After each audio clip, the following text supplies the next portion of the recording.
সূর্যের আলোয় এবং সবাই মিলে যারা যারা ছিলেন হোটেলে সবাই মিলে আমরা কিন্তু বেরিয়ে পড়লাম সোনার কেল্লা দেখতে। এসে দেখলাম যেন একেবারে লোকে লোকারণ্য, দূর দূরান্ত থেকে এই শীতকালে, এই মরশুমেই বিশেষ করে শীতকালেই বেশি লোকজন আসে এই রাজস্থানে, হ্যাঁ, এই সমস্ত বিশেষ বিশেষ প্লেস দেখতে। কারণ যেমন গরম থাকে তেমনি ঠান্ডা থাকে রাজস্থান। তো সেখান থেকে আমরা বেরিয়ে পড়লাম পাটোয়াকা হাভেলি দেখতে। পাটোয়াকা হাভেলি হচ্ছে জয়সলমেরের যে 5টা হাভেলি আছে, তো 5টা হাভেলির মধ্যে সব থেকে বড় হাভেলি হচ্ছে এই পাটোয়া হাভেলি। ব্যবসায়ী গুমান সিং পাটোয়া তৈরি করেছিলেন। এটা রাজস্থানী আর্কিটেকচারের একটা জ্বলন্ত দৃষ্টান্ত হচ্ছে এই পাটোয়াকা হাভেলি। শ্রমিকরা অতি শ্রম করে তারা এত সুন্দর কারুকার্য করেছিলেন যে তাদের শিল্প নৈপুণ্যতা দেখলে আমরা হয়ে পুরো জায়গাটাকে ভালো করে দেখছিলাম। খুব সুন্দর লাগছিল। এবং এই পাটোয়াকা হাভেলির ভেতরেও মিউজিয়াম আছে। মিউজিয়ামে রাখা তখনকার দিনের বিভিন্ন ধরনের আয়নায় কাঁচ দিয়ে সাজানো প্রত্যেকটা দেওয়াল, লিভিং কোয়ার্টার ঘরগুলোতে রয়েছে। পাটোয়া পরিবারের দৈনন্দিন কাজকর্মের জন্য dining room, drawing room, living রুমে আবাসনের কিছু অংশ আমরা দেখতে পাই। এছাড়া সেতার, দাবা বোর্ড, বসার ঘরে আমরা সব দেখতে পাই। জাদুঘরে বিভিন্ন রকমের সেখানে আমরা পাগড়িও দেখতে পাই। দেওয়ালের কারুকার্য, আয়নার সেই কাঁচ দেখলে সমস্ত বসার জায়গাগুলো এত সুন্দর ডেকোরেটেড করা, এত সুন্দর দেওয়ালের চিত্রগুলো ছিল যেন দেখলে আমরা হয়ে দেখছিলাম যে ছবি তুলবো, ভিডিও করব না আমরা এগুলো দেখব। এত সুন্দর লাগছিল, এইটুকু বলতে পারি বন্ধুরা। তো পাটোয়াকা হাভেলি অ্যাকচুয়ালি বলা হয় নাকি এটা সখীদের ভবন, বলা হয় এটা সখীদের ভবন। এটা এখানে নর্তকীদের dressing room, drawing room, makeup room সব ছিল। এবং সেই ড্রয়িং রুমে, ড্রেসিং রুমে তাদের সমস্ত জিনিসপত্র, আয়না থেকে শুরু করে কাপড় চোপড় সমস্ত রকম সব জিনিস ছিল। দেখতে দেখতে আমাদের বেশ সুন্দর সময় পার হয়ে যাচ্ছিল।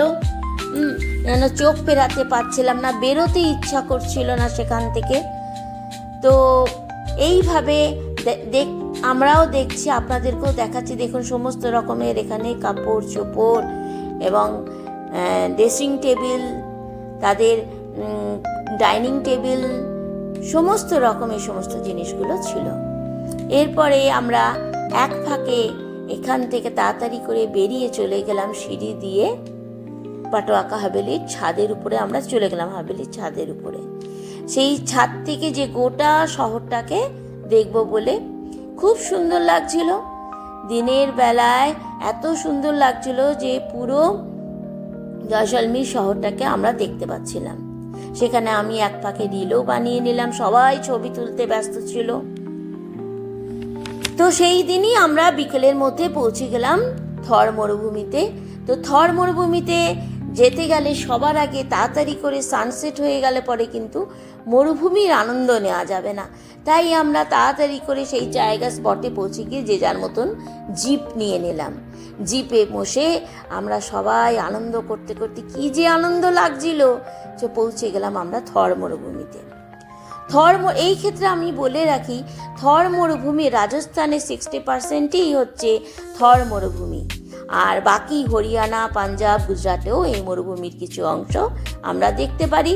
এই মরুভূমিকে একটা গ্রেট ইন্ডিয়ান মরুভূমি নামেও পরিচিত হচ্ছে থর মরুভূমি। এইখানে মেইনলি আসা হচ্ছে, এখান থেকে সানসেট হয় আর স্যান্ড ডিউনস তৈরি হয়। স্যান্ড ডিউনস বালির পাহাড় দেখতে খুবই সুন্দর লাগে।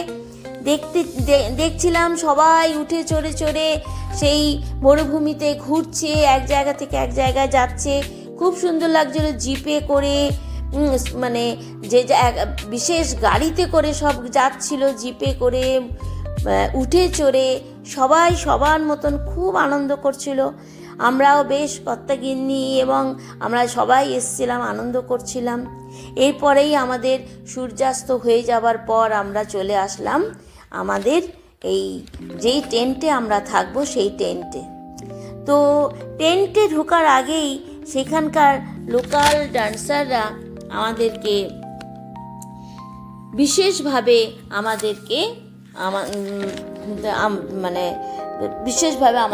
তারা ওয়েলকাম করছিল। তো টেন্টগুলো এইরকম ছিল যে পুরো সাজানো গোছানো, একদম খুব সুন্দর।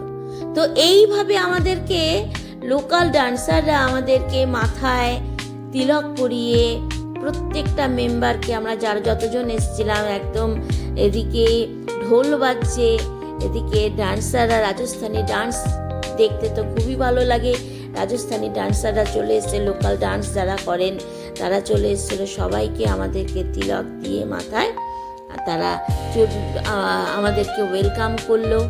আমরা তাড়াতাড়ি করে ভেতরে প্রবেশ করলাম। ভেতরে প্রবেশ করে দেখছি রীতিমতো গান বাজনা রীতিমতো শুরু হয়ে গেছে। এই যে আমাকে তিলক পরিয়ে দিল। ভেতরে সবাই আমরা প্রবেশ করলাম। তো সবাই সবার মতন আমরা টেন্টে গিয়ে আমরা যে যার মতন ফ্রেশ হয়ে নিয়ে তাড়াতাড়ি বসে পড়লাম। সেখানকার রাজস্থানী নাচ গান সঙ্গীত আমরা উপভোগ করব বলে সেখানে আমরা তাড়াতাড়ি করে বসে পড়লাম। তারা বেশ আগুন নিয়েও বিভিন্ন রকম খেলা দেখাচ্ছিল, বেশ ভালো লাগছিল। বেশ সময়টা খুব সুন্দরভাবে আমরা অল্প স্বল্প স্ন্যাক্স নিয়ে খেতে খেতে সময়টাকে খুব ভালোভাবে পার করলাম। তারপরে তোমাদেরকে একটা কথা বলি যে টেন্ট দেখে মনে হচ্ছিল যে রাত্রিবেলায় মনে হয় শুতে পারবো না, ভীষণ ঠান্ডা লাগবে, কিন্তু না। টেন্টগুলো এত সুন্দর সুরক্ষিত, এত সুন্দর চারিদিক দিয়ে মোড়া যে ঠান্ডা ঢোকার কোনো চান্সই ছিল না। খুব সুন্দর, মানে সেখানে হট ওয়াটার থেকে শুরু করে সমস্ত রকমের ব্যবস্থাই সেখানে ছিল এবং ঠান্ডা লাগবারও কোনো ব্যবস্থা অসুবিধা হয়নি আমাদের। সব রকম ব্যবস্থাই ছিল, হট ওয়াটারও আমরা ব্যবস্থা পেয়েছিলাম। যাই হোক, বাইরে তখন রীতিমতো আমরা যখন টেন্টের ভেতরে একটু রাত্রি হতেই বাইরেটাতে ঠান্ডা লাগছিল বলে টেন্টের ভেতরে চলে এসেছিলাম, তখন বাইরে রীতিমতো প্রোগ্রাম চলছে। শুধুমাত্র আমরা আসিনি, অনেক পার্টিরাও তখন সেই সময় দেখলাম টেন্টে এসে তারা টেন্টের ভেতর ছিল। তো বাইরে তখন বিভিন্ন রকম প্রোগ্রাম হচ্ছিল। এইভাবে এটা ছিল আমাদের 6th ডে জার্নি।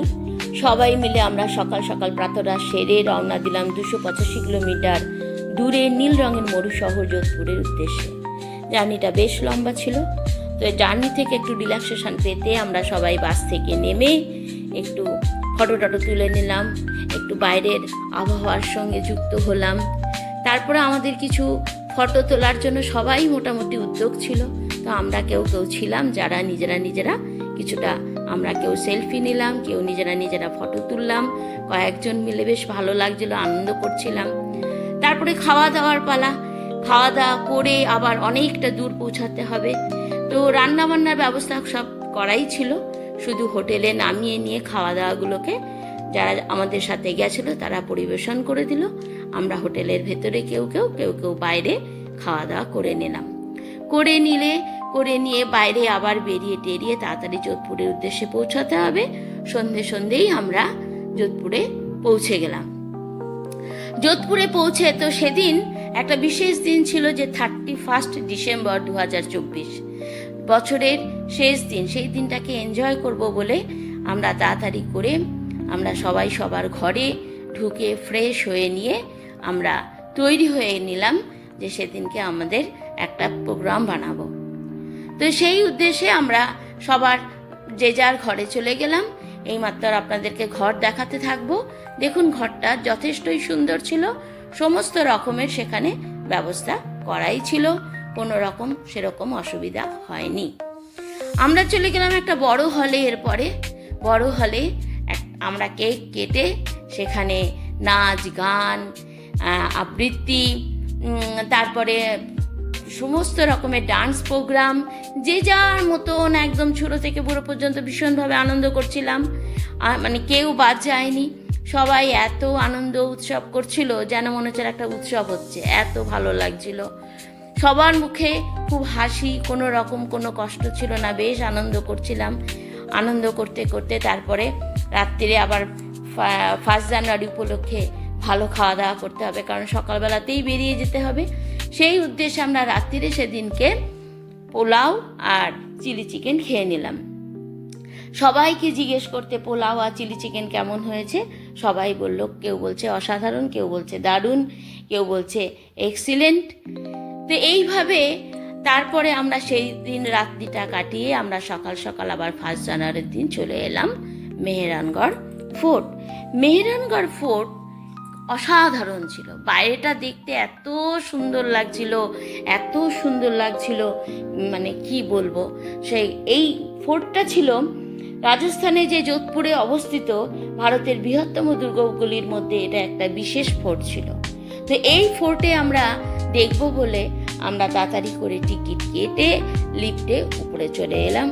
লিফটে করে উপরে উঠেই দেখি একটা বিশাল বিস্তৃত জায়গা, এবং সেই বিস্তৃত জায়গা একটা ছাদের মতো, ফোর্টের ছাদের মতন, সেই ফোর্টের উপরটাতে যেখানে প্রাচীন ইতিহাসের নিদর্শন, যেখানে কামান, কপি কল আমরা দেখতে পাই। আর কিছু ছিল, কিছু চেয়ার টেবিল, মানে খুব সুসজ্জিত ছিল। সবাই যে যার মতন, কেউ কেউ বসছিল, কেউ ছবি তুলছিল, যে যার মতন আনন্দ করছিল, আনন্দে মত্ত ছিল। জায়গাটা এতটাই সুন্দর লাগছিল যে কি বলবো। তো এই যে মেহেরানগড় ফোর্ট, যেটা কিনা 1459 খ্রিস্টাব্দে রাঠোর বংশের রাজপুত রাও যোধা বানিয়েছিলেন, এবং এটি ভারতের বৃহত্তম দুর্গগুলির মধ্যে একটি, যেটা 7টি দরজা আছে, এবং একটি জয়পোল ভিক্টরি গেট বানিয়েছিলেন মহারাজা মান সিং।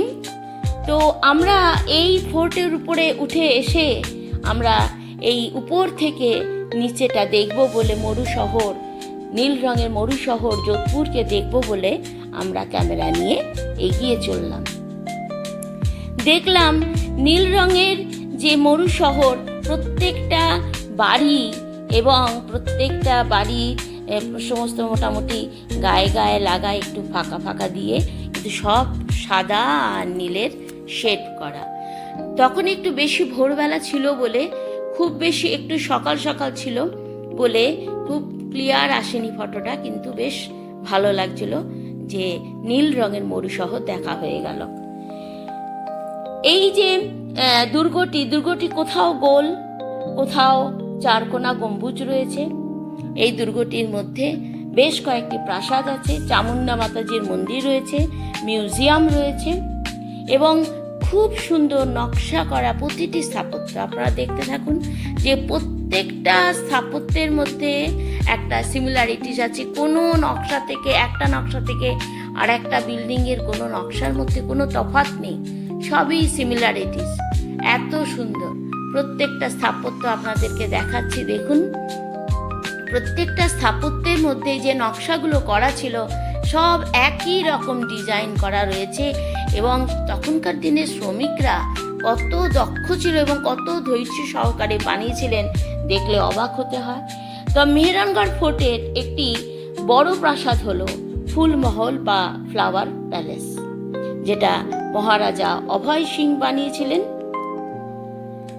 এর মধ্যে যে বিশেষ মিউজিয়াম আছে, এই মিউজিয়ামের পাশেই যে সমস্ত চিত্রিত অঙ্কন রয়েছে আপনাদেরকে দেখাবো, চিত্রিত অঙ্কন রয়েছে, সেইগুলো প্রত্যেকটা পোর্ট্রেট করে রাখা রয়েছে খুব সুযত্নে। প্রত্যেকটা পোর্ট্রেটের সামনে আমরা একটা একটা করে দেখছি, এবং যেন অতীব সুন্দর, মানে অবর্ণনীয় সুন্দর, এত সুন্দর লাগছিল প্রত্যেকটা পোর্ট্রেটের কাছে। সমস্ত লোক দাঁড়িয়ে দাঁড়িয়ে দেখছিল, এবং ছিল মিউজিয়াম। মিউজিয়ামেও দেখতে থাকুন, আপনাদেরকে এই পোর্ট্রেটগুলো দেখাচ্ছি। এটা একটা বেশ ভালো পোর্ট্রেটের মতন, দেখুন কি সুন্দর চিত্রণ অঙ্কন করা হয়েছে, ইমোশন অফ লাভ লেখা আছে, অতীব সুন্দর। সবাই ওখানে দাঁড়িয়ে দাঁড়িয়ে ছবি তুলছিল। মিউজিয়াম রয়েছে, যে মিউজিয়ামের মধ্যে কিছু প্রাচীন ধ্বংসাবশেষ ছিল যেখানে আমরা আর ঢুকিনি। তো এই ফোর্টে বিশেষ সিনেমা বা মুভি ডার্ক নাইট রাইজেস হয়েছে। তো আমরা হাঁটতে হাঁটতে চলে গেলাম রেস্টুরেন্টে, কারণ এত হাঁটা হচ্ছিল, বেশ খিদেও পাচ্ছিল। তো এখানে বেশ রেস্টুরেন্টও দেখলাম, রাজাদের ছবি, রানীর ছবি সব লাগানো আছে, বেশ ভালো লাগছিল দেখতে। রেস্টুরেন্টটা খাওয়া দাওয়ার কস্টলি ছিল, কিন্তু তার সত্ত্বেও আমরা একটু খাওয়া দাওয়া সেখানে করে নিলাম। করে দিয়েই আমাদেরকে যেতে হবে এবার নেক্সট জার্নি ওমবান্না টেম্পলে। তো যোধপুর থেকে 53 কিলোমিটার দূরে ওমবান্না টেম্পলে মন্দিরে আমরা চলে গেলাম। ওমবান্নাকে বুলেট বাবাও বলা হয়। এটি যোধপুর থেকে 53 কিলোমিটার দূরে চটিলা গ্রামে এটি অবস্থিত। ওমবান্না ওম সিং রাঠোর যে মোটরসাইকেলটি চালাচ্ছিলেন সেটি হলো একটি 350 সিসি রয়্যাল এনফিল্ড বুলেট। প্রচণ্ড ভিড় থাকায় আমরা একটু কোনো রকমে পুজো দিলাম, কারণ সেদিন ভীষণই ভিড় ছিল। পুজো দিয়ে প্রসাদ নিয়ে তারপরে ওমবান্নার বুলেট দেখতে গেলাম, কিন্তু সেখানে ভীষণ ভিড় থাকায় আমরা আর যেতে পারলাম না। এইভাবেই আমাদের 6 ডেজ জার্নিটা বেশ ভালোভাবে পার হয়ে গেল। আশা করি আপনাদেরও খুব ভালো লাগবে, ঘুরে আসবেন, খুব খুব ভালো লাগবে এইভাবে। এটা ছিল আমাদের 7 ডে জার্নি। প্রায় 265 কিলোমিটার দূরে আরাবুলি পর্বতমালার হাইয়েস্ট পিক মাউন্ট আবুতে যাব বলে তৈরি হয়ে নিয়েছিলাম। সকাল 7টার পরেই আমরা বেরিয়ে পড়েছিলাম। প্রায় এই যেতে যেতে বেশ, যেহেতু লং ট্যুর ছিল, মাঝখানে আমরা খাওয়া দাওয়া করে নিয়েছিলাম এবং সন্ধে হতেই আমরা হোটেলে পৌঁছে গেছিলাম। হোটেলের নাম ছিল গুজরাট। রাস্তার উপরে হোটেল ছিল, খুবই সুন্দর ছিল। সেদিন আমরা যথেষ্টই সবাই টায়ার্ড ছিলাম এবং সেদিনকে আমরা হোটেলের রুমেই ভালোভাবে খাওয়া দাওয়া করে রেস্ট নিয়েছিলাম, কারণ পরের দিনই আবার বেরোতে হবে। তো পরের দিন এটাই প্ল্যানিং করা হয়েছিল যে যার মতন সেখানে প্রায় 20খানা পয়েন্ট ছিল মাউন্ট আবুতে ঘোরার জন্য। তো আমরা সকালবেলায় জিপে করে আগে নাক্কি লেক ঘুরতে চলে গেলাম। নাক্কি লেক কিন্তু খুবই সুন্দর জায়গা ছিল। মাউন্ট আবুর সমস্ত টুরিস্ট প্লেসের মধ্যে একটা বিশেষ প্লেস হলো এই নাক্কি লেক। আমরা রাস্তা দিয়ে ঘুরতে ঘুরতে সমস্ত স্টল দেখতে দেখতে যেখানে এন্টারিং পয়েন্ট টিকিট কেটে আমরা সেখানে ঢুকে গেলাম। ইচ্ছা ছিল নাক্কি লেকে আমরা শিকারা করে ঘুরবো এবং এনজয় করবো নাক্কি লেকটা। তো সেই উদ্দেশ্যে আমরা এখান থেকে টিকিট কেটে আমরা ভেতরে ঢুকে গেলাম। তারপরে নাক্কি লেকের সৌন্দর্য উপভোগ করবার জন্য আমরা হাজব্যান্ড ওয়াইফ শিকারা করে আমরা নাক্কি লেক ঘুরতে বেরিয়ে গেলাম। লোককথা আছে নাকি এটা নখ দিয়ে খুঁড়ে নাকি বানানো হয়েছিল এই নাক্কি লেক। 11,000 মিটার নাক্কি লেকের ডেপথ ছিল এবং নখ দিয়ে খুঁড়ে বানানো হয়েছে এই নাক্কি লেক। খুবই সুন্দর, আপনারা চারিধারটা দেখতে থাকুন, খুবই সুন্দর লাগছে। রোদের তেজে জলের কালার এক এক জায়গায় এক এক রকম লাগছিল, যেন কোথাও খুব সবুজ ঘন সবুজ, কোথাও হালকা সবুজ, কোথাও হালকা সাদা জলের রং, কোথাও নীল রং। এত সুন্দর লাগছিল যে দেখার মতো। তো এই নাক্কি লেকে ঘুরতে ঘুরতে নাক্কি লেকের চারিধারে হোটেল, মন্দির, চিলড্রেন পার্ক সমস্ত রকম এখানে নাক্কি লেকের চারিধার ধরেছিল। এটা একটা বিশেষ চিলড্রেন পার্ক। এরপরেই আপনারা দেখতে পাবেন এইটা। এরপরে এখান দিয়ে যেতে যেতেই আমরা দেখতে পেলাম মা দুর্গার মন্দির। বেশ ভালো লাগছিল। মা দুর্গার মন্দির আমরা দেখতে পেলাম। এটা হচ্ছে চিলড্রেন পার্ক। এরপরে আপনারা দেখতে পাবেন এটা একটা শিবের মন্দির, যে সাদা গোল টাইপের হয়ে রয়েছে। এটা একটা শিবের মন্দির। এখানে দেখতে পাচ্ছেন কত ঘন নীল জলটা লাগছে, কি সুন্দর রোদের তেজে জলের কালারটা এক এক জায়গায় এত সুন্দর লাগছে। আর চারিদিকে পাহাড় ঘেরা, এত সুন্দর লাগছে যে কি বলবো। এখানে না আসলে পরে হয়তো ভীষণভাবে মিস করতাম। এই যে এটা হয়ে গেল মায়ের মন্দির। সব লেকের চারধারেই মন্দির, চিলড্রেন পার্ক, হোটেল, খুবই সুন্দর লাগছিল। আমরা বেশ অনেকক্ষণ ধরে নাক্কি লেকটা এনজয় করছিলাম হাজব্যান্ড ওয়াইফ। তারপরে ধীরে ধীরে ধীরে ধীরে আমরা নাক্কি লেক থেকে তাড়াতাড়ি যেখান থেকে উঠেছিলাম সেখানে চলে যাব বলে সেখানে চলে যাওয়ার জন্য তাড়াতাড়ি করলাম, কারণ এরপরে আরও অনেকগুলো জায়গা আছে সেখানে দেখতে যেতে হবে। ইচ্ছা ছিল যে এরপরেই আমরা মা অম্বুজা মন্দিরে যাব। তো সেখানে যেতে যেতে আমরা এরকম স্টলে সবাই রাজস্থানি ড্রেস পরে ফটো তুলছে, আমিও তুলে নিলাম। এরপরে মন্দিরের রাস্তা ধরলাম, আমাদেরকে নিয়ে গেল মা অর্বুদা মন্দিরে যাওয়ার দিকে। তো অর্বুদা মন্দিরে যাওয়ার দিকে আমরা যেতে যেতে দেখলাম বেশ রাস্তার ধারে ধারে বেশ পাথর। মন্দিরের যে রাস্তাটা বেশ যথেষ্ট চড়াই ছিল, কোথাও চড়াই কোথাও বেশ সিঁড়ির ব্যবস্থা করেছিল, সিঁড়ি দিয়ে আমাদেরকে যেতে হচ্ছিল। চারিধারে পাথর, বেশ ভালো লাগছিল, বেশ এনজয় করছিলাম। একটু কষ্ট হচ্ছিল কিন্তু বেশ ভালো লাগছিল। মা অর্বুদার মন্দির হচ্ছে একটা বিশেষ শক্তিপীঠ। এটা হচ্ছে এখান থেকেই মানে এন্টারিং পয়েন্ট। আমি এরকম ঘন্টা বাজিয়ে তারপরে ভেতরে যাওয়ার চেষ্টা করলাম।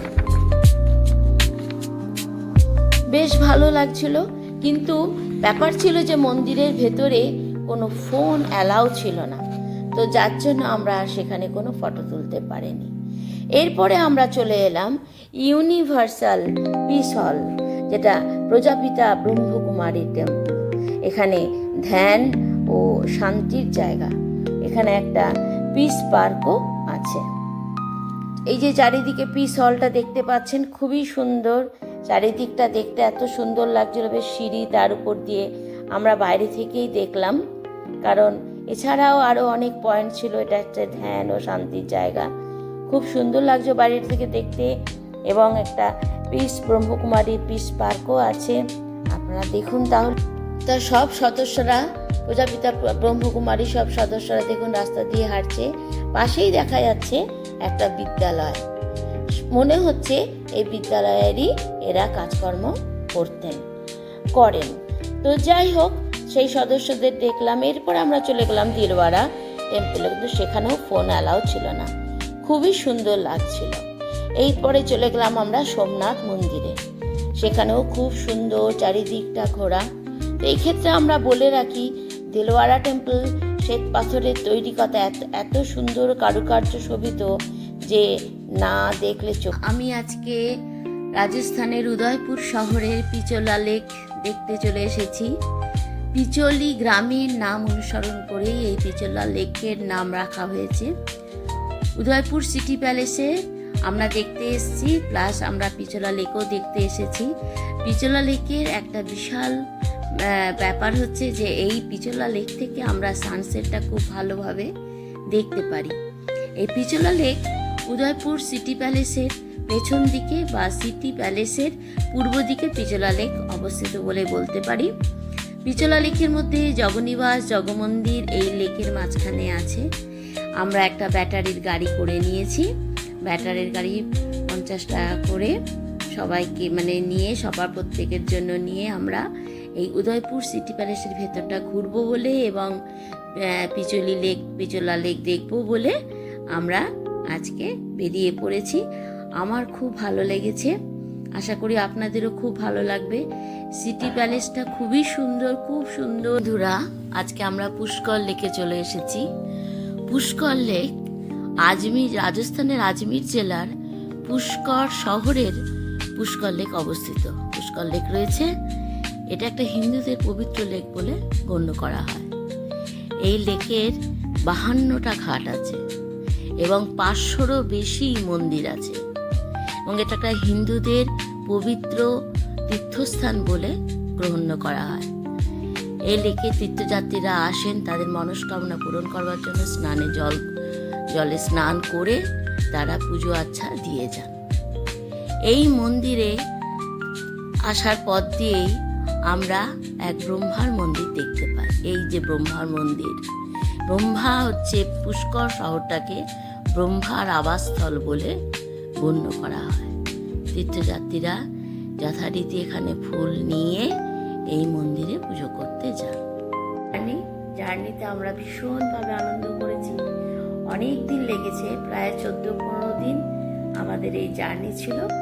জার্নিটা কিন্তু খুব স্মুথলি এবং খুব সুন্দরভাবে পার হয়েছে, যেহেতু আমরা 41 জন মতো ছিলাম এবং সবাই বেশ আনন্দ করতে করতে দিনগুলো আমাদের পার হয়ে গেছে।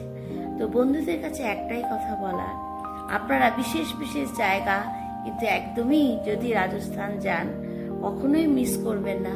সেটা হলো জুনাগড় দুর্গ, একেবারেই মিস করবেন না। জয়সলমীরের সোনার কেল্লা একেবারেই মিস করবেন না।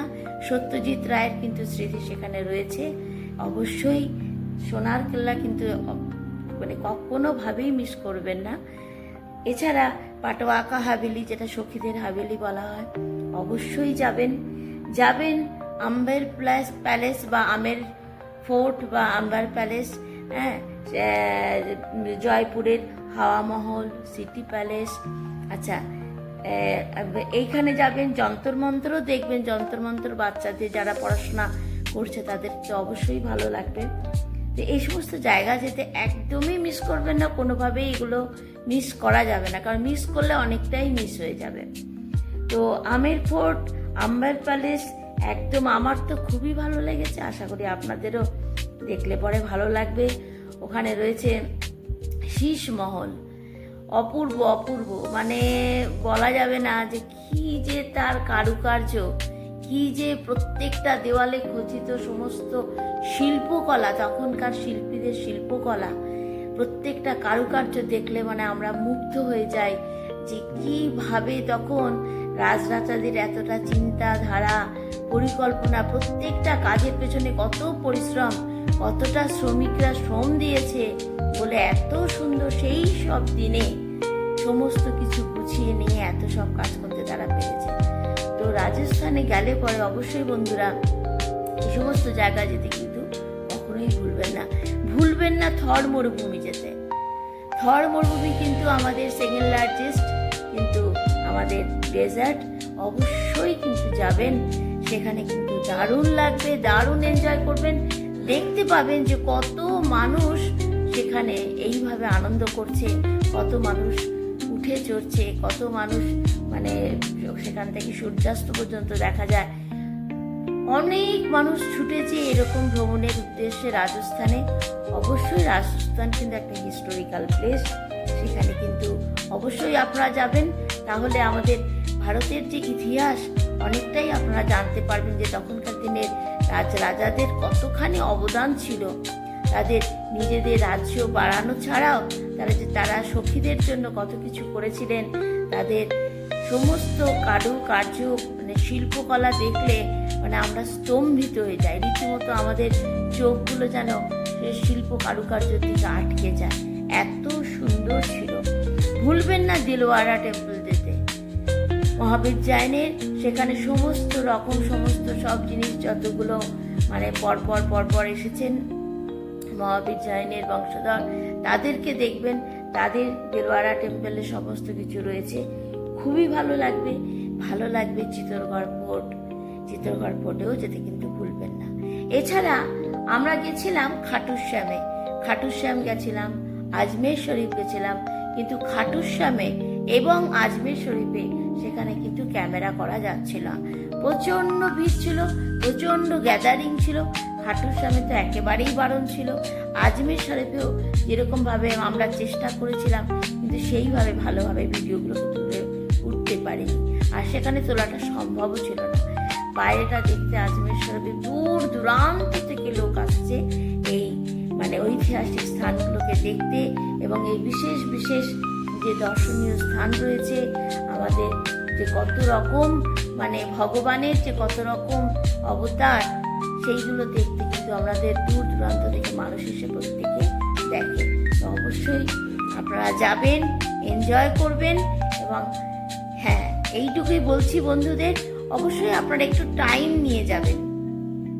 টাইম নিয়ে না গেলে কিন্তু আপনারা প্রত্যেকটা জিনিস দেখতে পারবেন না, কারণ রাজস্থানে এত এত জিনিস আছে, এত দর্শনীয় স্থান আছে, সেটা মানে 1.5 মাসও কিন্তু কমপ্লিট করা যায় না। মানে এত প্রত্যেকটা জিনিস আছে, আছে ব্রহ্মকুমারী প্রজাপতির, সেখানেও আছে অনেক অনেক, মানে এরকম বললে পরে শেষ করা যাবে না যে সেখানে কোথায় কোথায় কতগুলো যে সানসেট পয়েন্ট আছে, অনেক জায়গা আছে। পিছলা লেক অবশ্যই আপনারা বোটিং করবেন, নাক্কি লেকে বোটিং করবেন, ভীষণ আনন্দ লাগবে। আমার তো নাক্কি লেকের মানে বোটিং করে ওখানকার জলটা এতটাই ক্লিয়ার, এত মজা লাগছিল। আর ঠিক লেকে চারিধার দিয়ে যে সমস্ত যে মানে টেম্পল থেকে সমস্ত মানে হোটেল থেকে এত তার মানে ভালো লাগছিল, সকালবেলাটা এত সুন্দর লাগছিল, মানে কি বলবো, মানে সেখানে না গেলে হয়তো আপনারাও বিশ্বাস করতে পারবেন না যে সেখানে কতখানি মানে মজাদার স্থান হতে পারে এবং বাচ্চাদের কত ভালো লাগবে বোটিং করে, সমস্ত জায়গা দেখভাল করে সবাই ভীষণভাবে আনন্দ করছে। আর এক একটা প্যালেসে গেলে যে যেন চোখগুলো আমাদের জাস্ট আটকে যায়, যে তখনকার ভীষণ অনেক সিনেমার শুটিং সেখানে হয়েছে। এই যে আম্বার প্যালেসে বা আরো অনেক জায়গায় যে কামাসা কামাতা আমির খানের যে বইগুলো, সেগুলো অনেকগুলো বই কিন্তু সেইখানে হয়েছে। অবশ্যই আপনারা যাবেন, দেখবেন। মায়নে প্যার কিয়া এই সমস্ত বইগুলো হয়েছে। তারপর নাইট রাইডার্স এগুলো হয়েছে। এগুলো আপনারা ওইখানকার অনেক জায়গায় মানে শুটিং হয়। প্যালেসগুলোই এত সুন্দর এবং এত বড় এবং এত দর্শনীয় স্থান এবং এত বড় বড় জায়গা জুড়ে যে সমস্ত বিশাল বিশাল জায়গা, এবং প্রত্যেকটা জায়গা যে এত ডেকোরেটেড বন্ধুরা, প্রত্যেকটা জায়গা যে এত ডেকোরেটেড যে আপনারা না দেখলে বিশ্বাস করতে পারবেন না, যে খুবই ভালো লাগবে। আপনারা হ্যাঁ একটাই কথা বলবো যে আপনারা কিন্তু অবশ্যই একটু টাইম নিয়ে যাবেন। টাইম নিয়ে গেলে পরে একটুখানি দেখে অন্তত মজা পাবেন। তার জন্য শরীরকে ঠিক রাখতে হবে, আর শরীরকে ঠিক রাখার জন্য যে জিনিসগুলো আমাদের একদম নেওয়াটা বাঞ্ছনীয় সেগুলো অবশ্যই নিয়ে যাবেন। ওষুধ বিশুধ কিছুটা খাবার দাবার, যেগুলো অল্প স্ন্যাক্স, যেগুলো সবসময় পাশে রাখ। কারণ কি, রাজস্থানে আমরা যখন ট্রাভেল করেছি, একটা স্পট থেকে আরেকটা স্পটে মাঝে মাঝে হোটেল ছাড়া সেরকম কিন্তু ফ্রিকোয়েন্ট আপনারা দোকান দেখতে কিন্তু পাবেন না। তো সেরকম দোকান দেখতে পাবেন না বলে আপনাদের কাছে, আপনাদের সঙ্গে যদি কোনো ট্যুর এজেন্সি কেউ থাকে তো সেটা আলাদা, কিন্তু আমি বলবো আপনাদের সঙ্গে অবশ্যই কিছু স্ন্যাক্স কিছু রাখবেন, খাওয়া দাওয়ার বন্দোবস্ত কিছু রাখবেন, শুকনো খাবার যেগুলো খেলে আমাদের শরীর খারাপ হবে না। তারপরে জলের ব্যবস্থা কিছুটা রাখবেন, জলের বোতল নিয়ে নেবেন। এইভাবে আপনারা চলাফেরা মানে যদি আপনারা ঘুরতে যান অবশ্যই আমি বলবো এই জিনিসগুলো রাখবেন। ওষুধ বিশুধ অবশ্যই ইলেকট্রল জল রাখতেও ভুলবেন না, কারণ আমাদের ঘুরতে গেলে পরে অনেক সময় জার্নিটা বেশি হওয়ার জন্য অনেক সময় শরীরটাও অনেক সময় এরকম খারাপ হয়ে যায়। কিন্তু জার্নিতেই আমরা এত সুন্দর দর্শনীয় স্থান দেখতে দেখতে এত মুগ্ধ হয়ে যাই যে তখন মনে হয় যে জার্নিটা জার্নি মনে হয় না, জার্নিটা একদমই জার্নি মনে হয় না। তো আপনারা যাবেন, ঘুরবেন, আনন্দ করবেন, অবশ্যই একটু সময় নিয়ে যাবেন। 15 দিন কেন, দরকার হলে পরে 20 দিনের ছুটি নিয়ে যাবেন বন্ধুরা। দেখতে পাবেন যে সত্যি আপনাদের জায়গাটা এসে আপনাদের চোখ একদম মানে মুগ্ধ হয়ে গেছে, মন প্রাণ একদম খুবই সন্তুষ্ট হয়ে গেছে। খুব ভালো লাগবে, খুব ভালো লাগবে, যেহেতু একটা হিস্টোরিক্যাল প্লেস এবং আমরা ভারতবর্ষের ইতিহাসের অনেকটাই আমরা কিন্তু সেখানে কভারেজ করতে পারি, অনেকটাই জিনিস আমরা সেখানে দেখতে পারি। অবশ্যই যাবেন, আশা করি ভালো লাগবে। অবশ্যই যদি ভালো লেগে থাকে আমার চ্যানেলটা লাইক, শেয়ার, সাবস্ক্রাইব করতে ভুলবেন না। নমস্কার, আমি সুজাতা ভট্টাচার্য, ধন্যবাদ। আপনারা সাবস্ক্রাইব করতে তাহলে ভুলবেন না।